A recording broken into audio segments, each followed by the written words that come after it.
from another point of view, we Indians have never had this culture of giving credit to the right people. If you see, there are a lot of Dalits, tribals, and many other backward castes who have been for ages been the repository of knowledge. They have, whether you take metallurgy, tannery, pottery, they never have been given credit of being scientists. I request you, maybe you read Professor Kancha Ilaiah, who has documented these works from these castes. How do we today take this kind of audaciousness to claim that the West are taking away from our country when we have not recognized our own communities to give to give credit to these? But in fact, we have reached this stage 4 long back, not just taking from these cultures and civilizations and communities, but denigrating them to being untouchables, being backward classes. So how do you view this? I think you should do your U-turn in India itself. Okay. I'll answer the question. So first, we leave Kancha Ilaiah out, and then I'll talk about Kancha Ilaiah, what is my problem with him. So, you're making a good point, but using the wrong reference. I'll talk about him later. But as far as the point is concerned, we have a volume in our series, out of the 8 volumes we've done so far, on zinc metallurgy. And the zinc metallurgists were lower caste people. All lower caste people. We mentioned that. So it is not, you see, there has been so much knowledge, so many kinds of knowledge systems in India. That is why I said everything is not Vedic. And nor is everything learned, written. That's why the previous question when he asked, that does it have to be written source? And I said, no, it can be an oral source. Because you have the tradition of learned Brahmins as a source of knowledge. You also have the tradition of many communities that were not learned, didn't have, we call it informal knowledge systems. They're not formal knowledge in the sense of literary knowledge, but it is knowledge all the same. A lot of agricultural knowledge is like that. We've done a project, my foundation did a project in Uttaranchal, where most of the people, the tribal people only, the project done was to document their knowledge system, which is for animal husbandry and veterinary medicine for animals. They have herbs, they have local herbs for these kind of purposes, and these are not documented anywhere. And so the idea of that project, which we gave a grant for, was to document what their knowledge is and to give them that credit. So when we talk about traditional knowledge systems of India, I don't think it's a good idea to superimpose some social science kind of lens on it and say, this is all exploitation, blah, blah, blah. It's certainly not how I see it, because the people belonging to these technology sectors, who are producers of different technologies, may have been very wealthy at their time and may have gone down in their status later on. So it's sort of like, so you cannot say that somebody who are poor now, that community was always poor in the past. It's sort of like if IT goes down as an industry, someday maybe that there's no big demand for IT, and they may become like masons, just bricklayers, and that means that the IT caste will become poor, and they'll be lobbying for scheduled caste status. It could happen, because clearly the zinc workers, who were not Brahmanical, they were not literal knowledge, they didn't have literacy and all that kind of quality. They were very rich, because if you look at their production and the prices they paid for trading purposes, that pure distilled zinc was worth a lot per gram or whatever the unit was. It was worth a lot. So these guys were very prosperous. And later the technology shifted, and that was not a product of high demand. So the community specializes in a certain product, and their prosperity in material terms depends on the value of that product and how much competition there is. And in certain periods of time, you can document, you can see that a certain communities were very prosperous, and in other periods of time, the very same community became very poor, and this has gone up and down several times.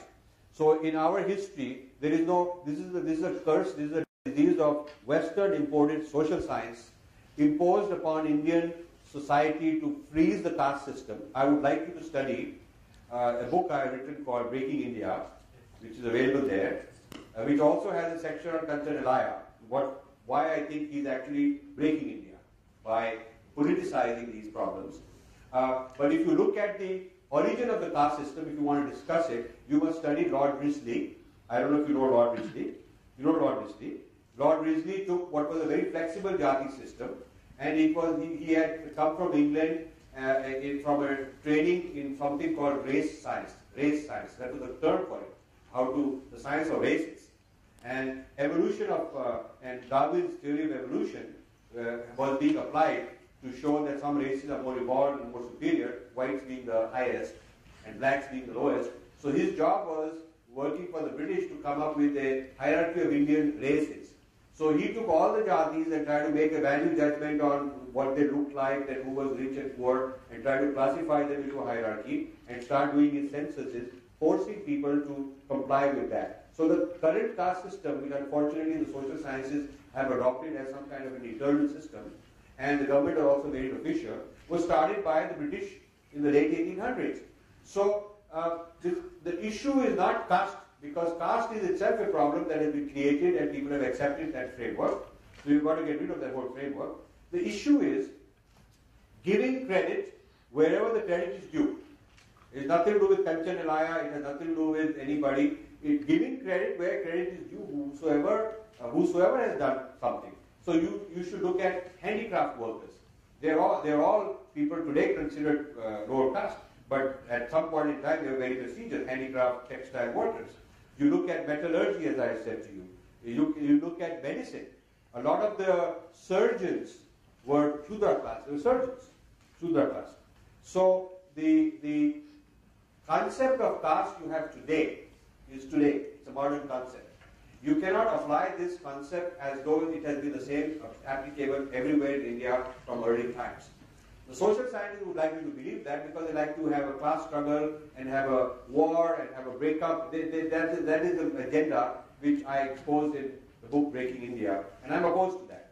But knowledge should be credited without bringing this politics into it. Knowledge has to be credited wherever the knowledge is due. And when I talk about Indian knowledge system, by no means am I focusing on learned systems, grammatical systems. You look at our books, and they talk about masonry in various architectures and civil engineering, and this kind of craft is not some upper class craft. It is a craft of various people. The problem is, my goal is I'd like to bring acknowledgement to Indian origins, whether the particular community or name is identifiable or not. I'd like to at least bring it here to India. And as far as the urbanites and cosmopolitan people, like people in Mumbai, Delhi, and so on, giving credit to villagers, giving credit to tribal people, I'm entirely in support of that you have to give credit where the credit is due. But I don't believe in the Kancha Ilaiah brand of politics. That's my take on it.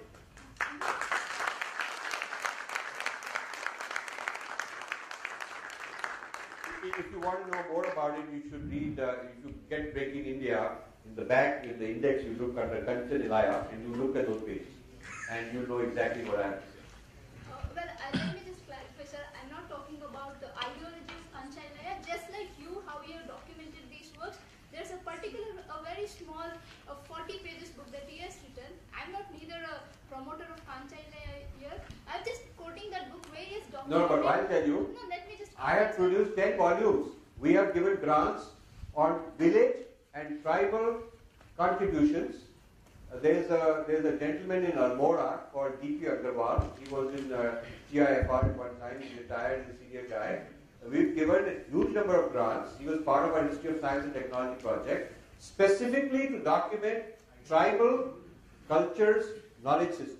So it's not just a 40-page book that we've written.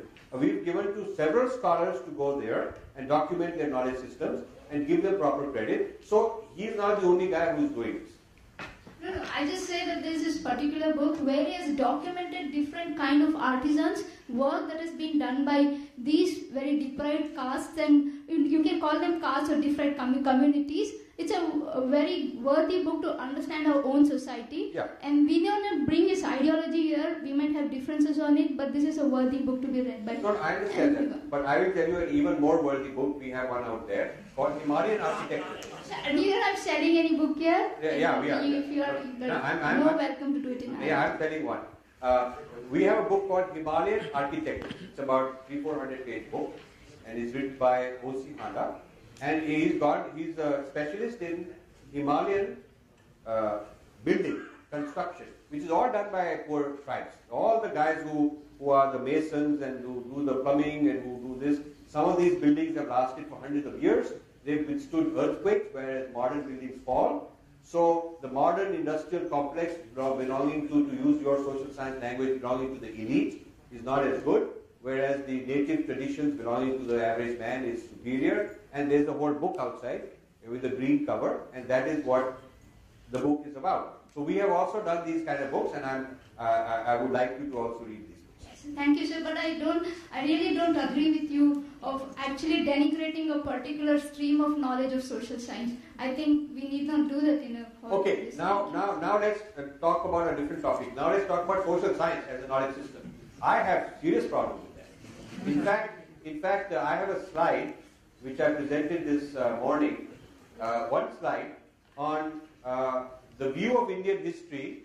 One column was social science view, and the other column was science and technological view. If you look at India through the lens of science and technology, what do you get about India? Progress, practical, advancing, rational. You get all those ideas, and about when you look at the scientific world.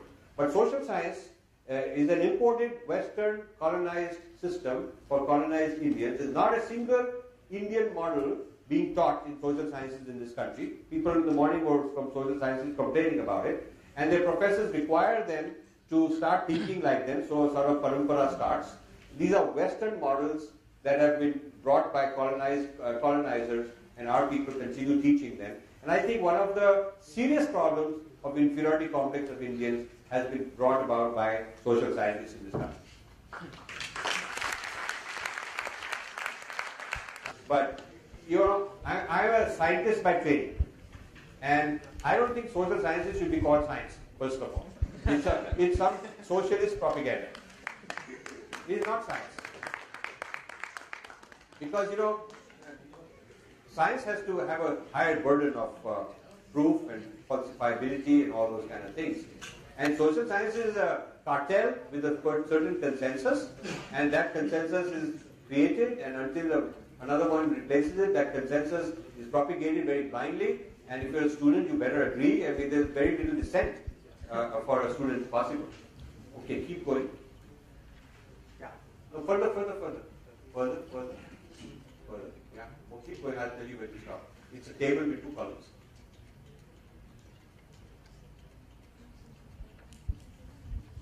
Yeah, this one. Yeah. This one. So, this is our discussion. So, importance of history of science and technology today. The social sciences idea of Indianness compared with the people who are from a scientific background looking at science and technology, their idea of what is ancient India. So, the social scientists would say this is mystical and otherworldly background, religious people, spiritual, that kind of a history of our people. And the history of science shows that there is a lot of rationality, innovativeness, and creativity. Goes to all the castes, not the same one. Then the second point is that Indian civilization is frozen in time and backward until somebody comes to move us forward. So the theory of invasion. The invasion theory of India says we were first invaded by the Aryans who brought Sanskrit. Then the Greeks came with Alexander. I don't know why he's called the Great, he was a conqueror. So anyway, Alexander comes and we learn philosophy and mathematics. And this goes on, and then the Mughals come and we get chicken tikka and sitar. And then the British come and we get cricket and railways. And now the Americans will bring us human rights. This is the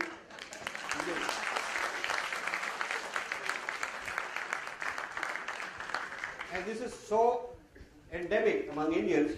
When they're having a political discussion in America, they're saying, Acha, so you don't like America, so should we go with Russia then? So I said, why do you have to go with anybody? So then somebody else said, hey, I think China can have So somebody said, hey, we should reunify with Pakistan, make Pakistan. Matlab, we are nobody as ourselves. We don't believe that we can be ourselves. We have to be adopted by somebody as an orphan. And I don't see that complex among Chinese. I do not see Chinese social scientists and social theorists going around the world propagating hamara ye problem hai. I mean, Chinese are a proud people. They're taught from childhood. Every Chinese is taught about the history of China's science and technology, China's greatness, and they are all trained to represent that. We are taught कि वो तो chauvinist बोल देंगे, fascist बोल देंगे आपको, please मत बोलना, आराम से बोलना, ज़्यादा मत बोलना. And this kind of a thing I get only when I'm talking in India. I do not get this problem anywhere else, even if I'm talking about India in this way. Chinese will invite me to speak about India and they'll be very happy that I'm talking like this. You know, I was chair of Asian Studies in the state of New Jersey. They appointed a commission to introduce Asian Studies in the school because I convinced them that this 10 years ago that the future generation of American kids will have to deal with Asia. So rather than teaching them a lot about Europe, we should also teach them about Asia. So they put this Asian Studies Commission and they made me the commissioner, the chairman of that. So the goal was to design a new curriculum and introduce Asia into the school system. So I put out a lot of positive things about Asia. One of them was that they were teaching a course in the schools on spread of civilization. And the only civilization spreading was Western. Yeah. West went to this place, West conquered them, went west, every West spread everywhere. And so the spread of civilization meant Westernization. So I said, what about spread of Asian civilization? So at first they said, theek hai. They wanted to be very politically correct. But then they later came back and said, what spread? Who spread? Did Asian civilization ever spread? Sir, can you tell me the name of the king and the commander and the army and who did they conquer? So I said, that's the problem. You guys think spread of civilization means conquest. So you're looking for conqueror. And you can't find an Asian conqueror, so you don't know it spread. So I said, the way Asian civilization spread is Buddhism went from India to China, to Japan, to Mongolia, to Korea, to all these ASEAN countries. It spread across an area 5 times the area of Europe with no army, no conqueror, no king went and appointed governors, no one collected tax. So you should give American students a counter example that, civilization spread one way to the Europeans, it spread another way with Asians. They did not use the same methods, and yet it spread. So the spread of civilization is, the Asian model is a different model. They were very happy. So like this, I was introducing ideas. Now, 2 other Indians were on this committee. So you know where I'm going. They raised his hand and said, but sir, can we really teach this? Shouldn't we tell them we have class problem? And shouldn't we tell them this and that? All this was a problem. And I said that when they teach the contributions of Western civilization to the young school students, they're not talking slavery, they're not talking about all the kind of problems, they have inquisition, whatever. They're talking about the greatness, they're talking about Einstein and Newton and Aristotle, and they're talking about those things. So when we are teaching about the Asians, we're going to teach all kind of good things. So these guys had very serious problems because they were from social science. These 2 guys. So I took, I had to bring white people to impress Indians. So I took non-Indians on the committee on my side. I invited the Chinese, Japanese, Thai people, Vietnamese, these kind of people. I invited them to my house and we had a nice talk, and I convinced them that we should match the positive spin on Western civilization. We should bring all these positive ideas on Asian civilization, and when we talk about science and technology, I had people tell me about Chinese contributions and Japanese contributions, so I added Indian contributions. We had a nice Asian science and technology section, so we were quite prepared. So I told them that, but I have these Indian guys, this is an Indian inferiority complex, I say this, there will be problems, you guys talk. So the Chinese stood and defended my ideas on how to teach Asia and India in a positive way. Chinese did that. Japanese agreed. We had a vote, and the two Indians abstained, and from that moment onwards, they never showed up again.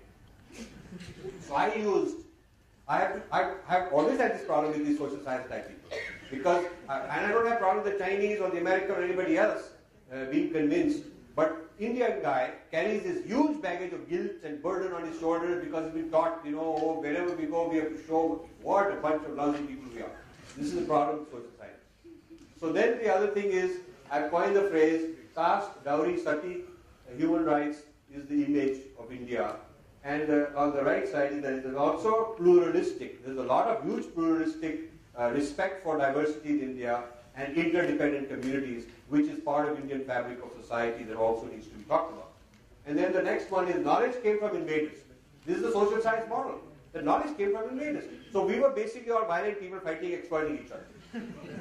Whereas the history of Indian science and technology lens says that we also had mathematicians, we also had great scientists, we had doctors, we had agricultural people, we had metallurgists. So when we write about the history of India, we should also write about Indian knowledge systems and not about kings killing each other and armies invading each other, which is how typically Indian history has been taught. At least when I was there, that's all we taught.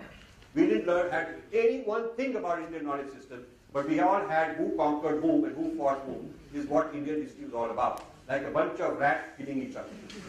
Okay? And then this British made a nation. I'm writing a whole book on pre-colonial ideas of India, of unity, about unified geography, the trading systems internal to India, the knowledge systems, the symbols, the stories, how they travel, which comprise the nation. And then the lacking self-esteem and afraid of the future. This is the social science influence on our youth is very negative, very really shaken their confidence. And what History of Indian Science and Technology project I'm doing tries to do is to build a generation of people who are confident and competitive and says we can be on the world stage as good as anybody else and we have a right. We have problems too. So do they. I mean, Chinese don't go around saying, we have a human right problem in Tibet, we shouldn't be talking about our greatness. Chinese don't talk like that, you see. And then there is this view that the social science people, I feel, are defensive and closed. And generally, people who are scientific trained rather than social science trained tend to be more open. So this is my biased personal assessment of social science.